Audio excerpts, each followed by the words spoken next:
what's up, brother? It's your boy Jay. Getting a late start to the vlog. I went to work this morning and that was pretty much it.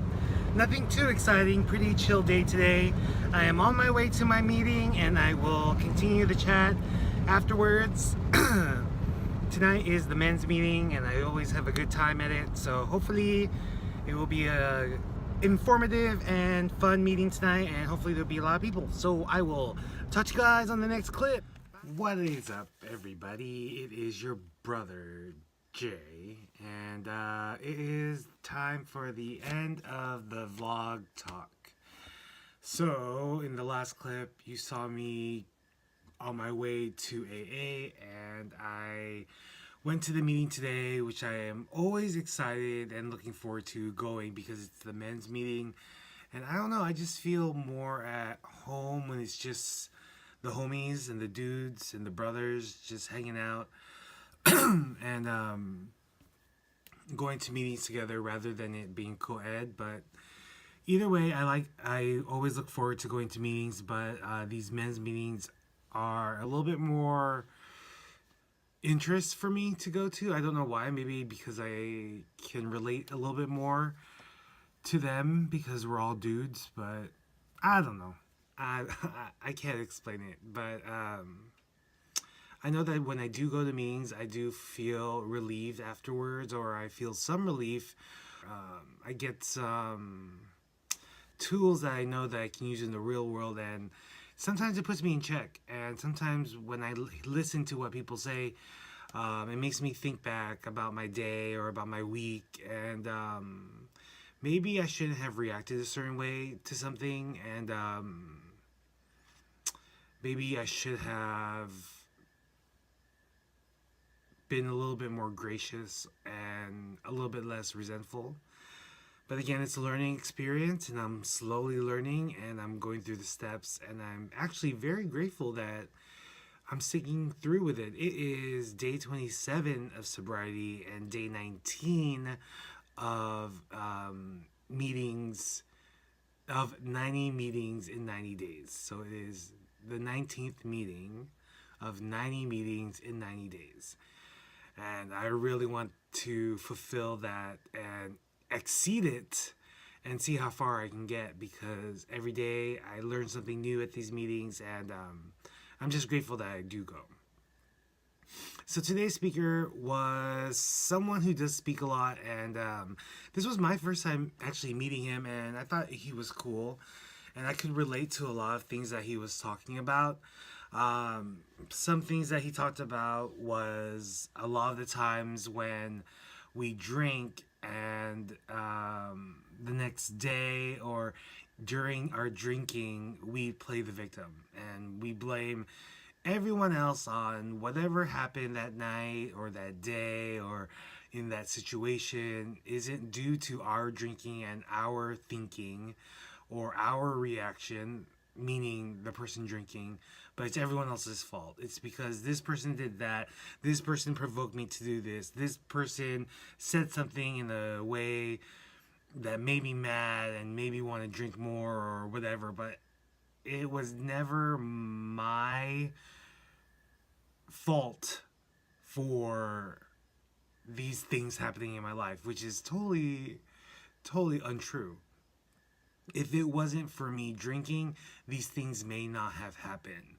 And if it wasn't for me reacting a certain way, these things may not have happened. And humility is one of those things that is a very difficult virtue to learn. And that is part of step one. And I'm humbled by it because I know what humility is like. And when I first went to AA,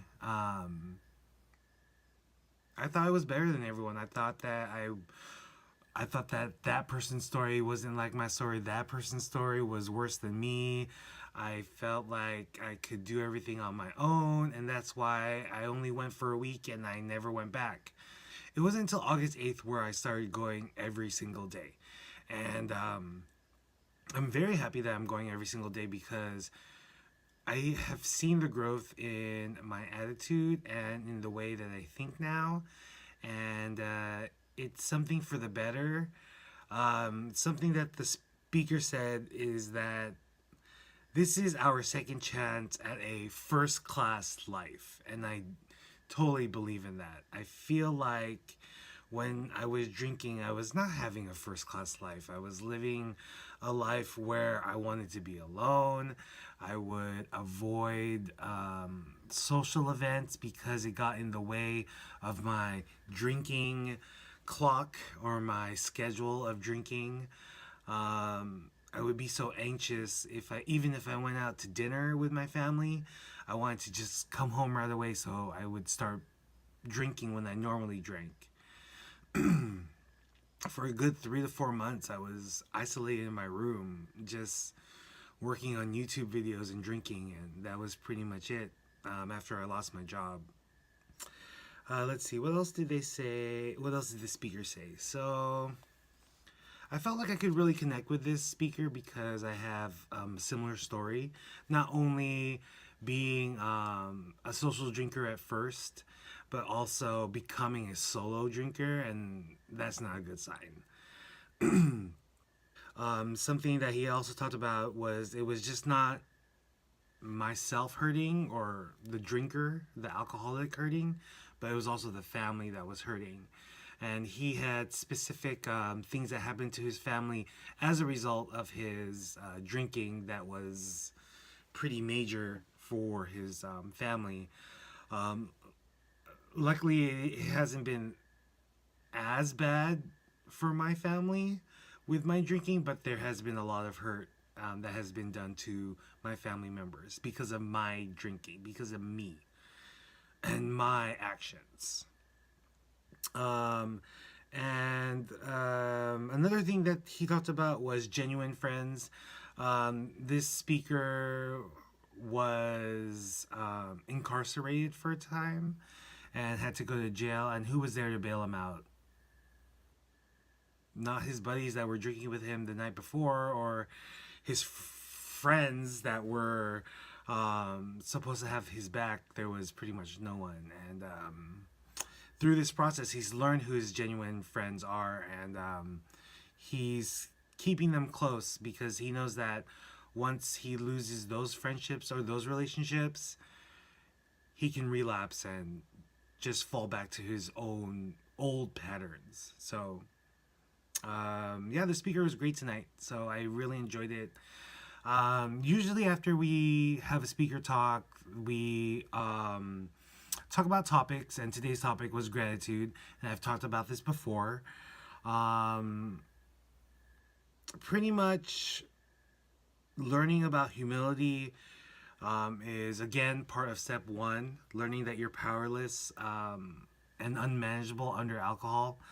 And there are really only two choices, and that is either get help or die. That's pretty much it. If you keep on continuing to drink the way you do and to not be able to control it, there's really only two things that can happen. Like I said, you'll either get help or you'll die. And I didn't want to die. I don't want to die. Never want to go back there. I never want to go back to even being close to feeling the way I felt the last time I had my third chance, fourth chance. I'm like a cat with 9 lives. I don't want to get past 4 lives, and that's why I keep on going. I am. I don't know how to say it in words, but this is something that I have to do, and maybe I can convey and say it better in the future, but right now it's hard for me to talk and say what I want to say, but just know that I am doing better, and I feel much better. It may be a simple program, AA, but it is not always an easy program. If you read the book, it's a pretty simple. These 12 steps are not that difficult to follow if you read it. If you just read it, but if you're living it, it's not that easy. It's not that easy at all, and I definitely agree with that. And there's always some type of reason why we go to these AA meetings. it's not usually your own volition, but you have to believe that there is a higher power that is guiding you through your journey, and that is something that is coming into light for me right now. Um, I don't feel that it's coincidence that these certain things happen in my life to bring me to where I am today, and I think that I am getting guidance from a higher power, and that's what's helping me get through this process.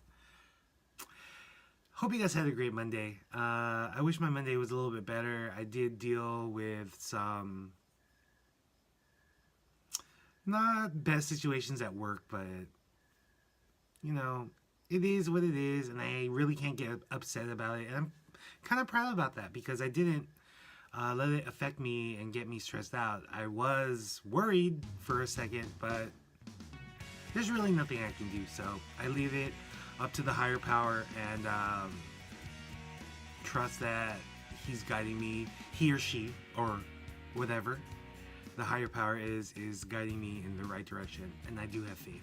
So remember to be confident, be honest, be brave, and most of all, be well. And I will talk to you guys tomorrow. Peace.